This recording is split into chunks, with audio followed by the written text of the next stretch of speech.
Hey guys, happy Saturday to everybody. I wanted to come on and make a video and do a little chat video with you guys. It is Saturday morning here for me. Elsewhere, I'm sure it's not Saturday morning, depending on where you're watching from. But I wanted to share with you little Monroe. And let me tell you guys, this is one of the best parts of my Saturday mornings that I love so much and I look forward to all week long. I get to be in my nursery, and this is my view. I know, I still haven't put away the clothes, but this is my view of my nursery. I get to sit in here in this beautiful, amazing space that I have created.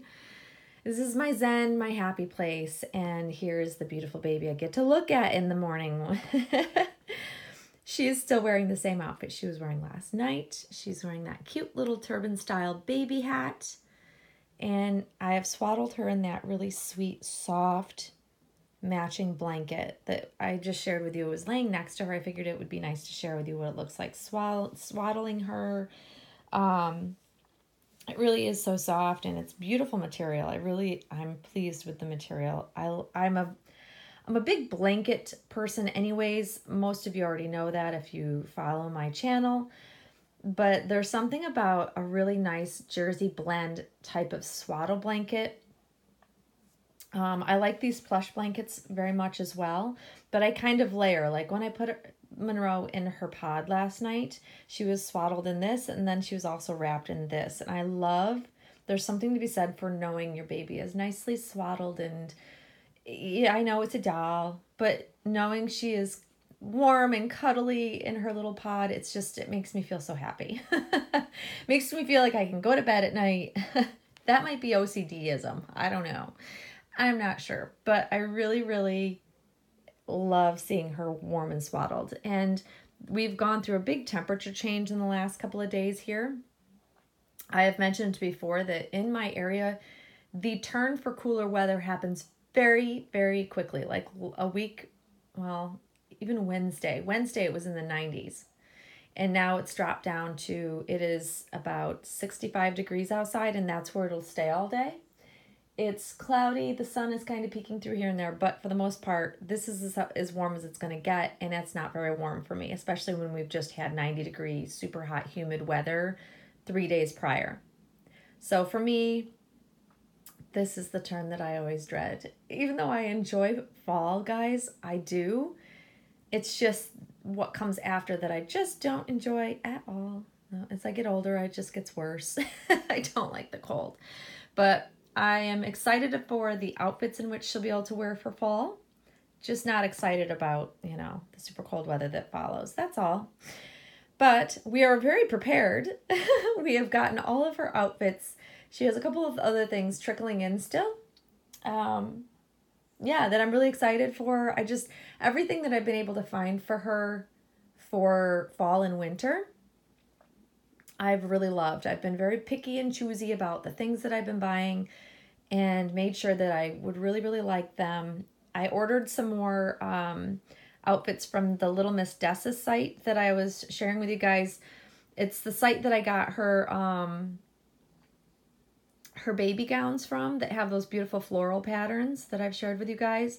It's actually why I bought this color, is because this color hat will go with some of the items I have gotten for her from the Little Miss Dessa site, because that's where I initially saw the little turban style hat was on the Little Miss Dessa site. They just don't sell them there.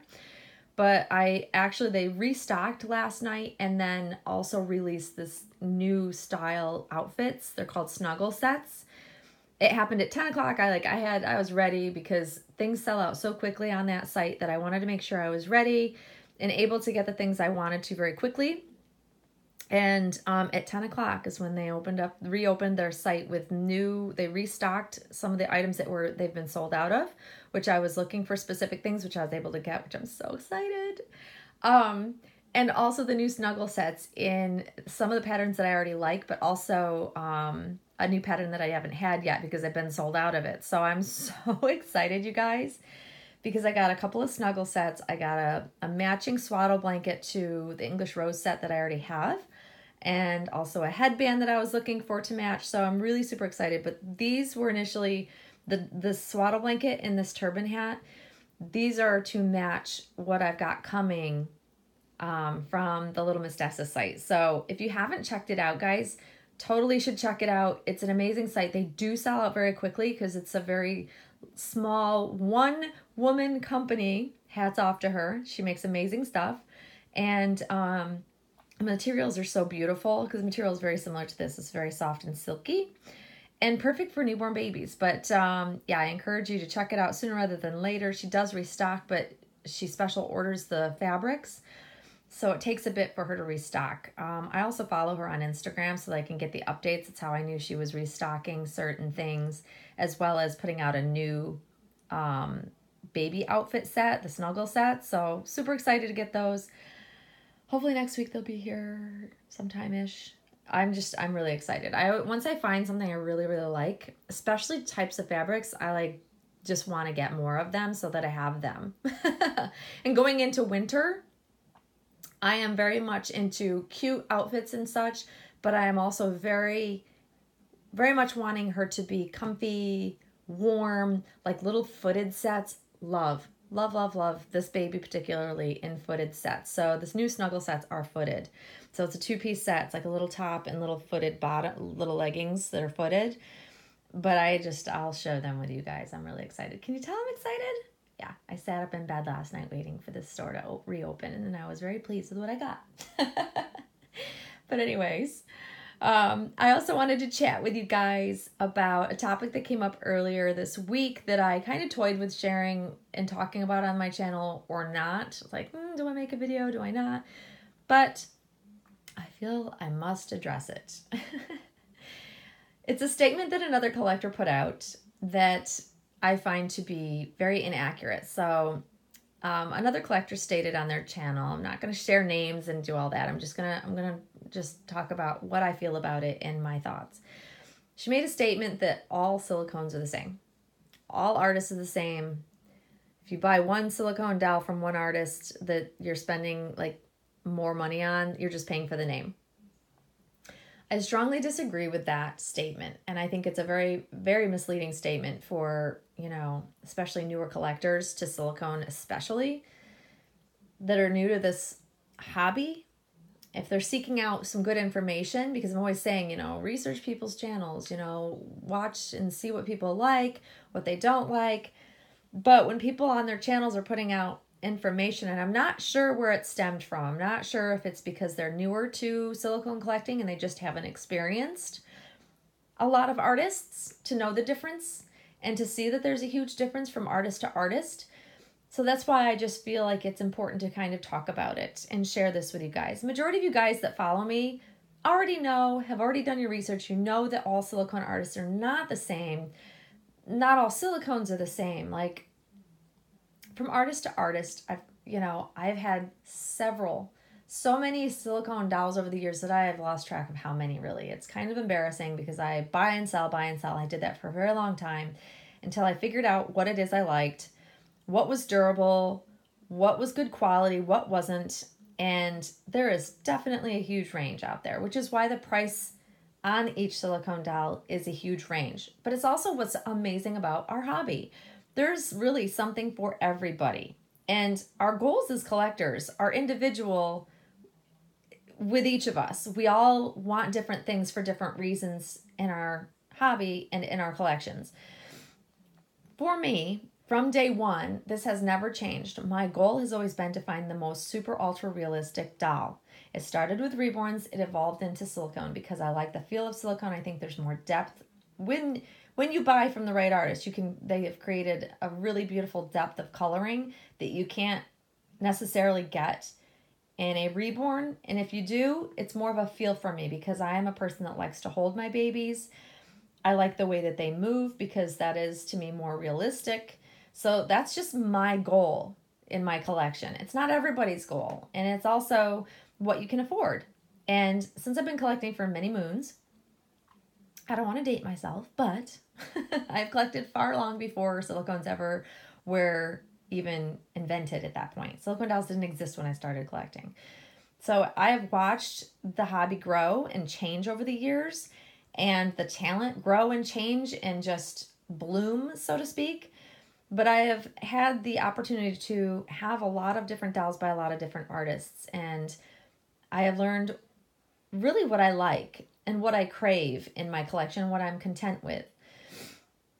And for me, I found that Claire Taylor's silicone dolls really tends to be what I love. It's not to say that I don't enjoy and like other artists, because I've had Roma Stridham silicone dolls. Her dolls are amazing. Her dolls can go anywhere up to over to $20,000 because she is such a well-known artist.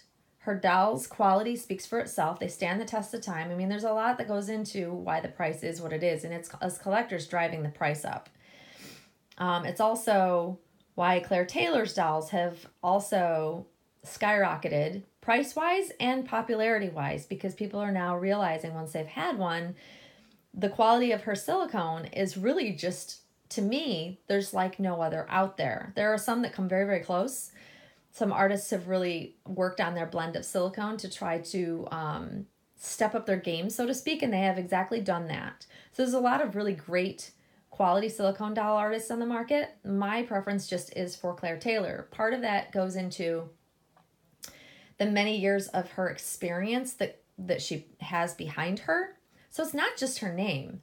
It's all the experience that she brings with each doll she creates. She has really transformed the silicone doll market, mainly because she has been one of the first silicone doll artists to really perfect, I think, the durability and feel, lifelikeness of that silicone. And that's where it starts, because if you don't have a quality silicone product, the doll's not going to stand up to the test of being held, changed, perhaps bathed, all of the things we like to do with these dolls. And that is the most heartbreaking thing, because I have fallen in love with many dolls. A good handful of them fell apart on me. And that one is financially heartbreaking, but also heartbreaking in the fact that I really loved the doll. And so you really want to do your homework. It's why I stress it. Going to a doll show, seeing them in person, listening to other collectors, but taking sometimes that information with a grain of salt. You as your own collector will know what you are comfortable with, what you're looking for. You know, for me, I feel very fortunate to have had multiple dolls in which I could say were amazing, very, dead on what I'm looking for. Checked all the boxes of all what I'm looking for in a doll, and were super durable. I've been lucky to have a good number of those dolls in my collection. I have found what I love. I have found an artist that I find makes a quality product, and you as a collector have to figure out what that is for you. All of us are very different. And some of you may never want to collect a silicone doll. And that's perfectly fine. But only you will know. And same with what you're comfortable spending for a doll. Our comfort level for spending for a collectible item such as a doll is going to range. It's based on what you have the ability to afford. I could buy more dolls.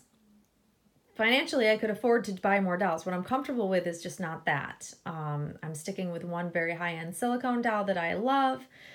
I have way too many other expenses, and that is life. We all have expenses. We have other things that we have other financial commitments to, and you have to kind of find the balance in order to find the joy in the hobby. If you're broke because you buy dolls all the time, that's not going to be very enjoyable, trust me.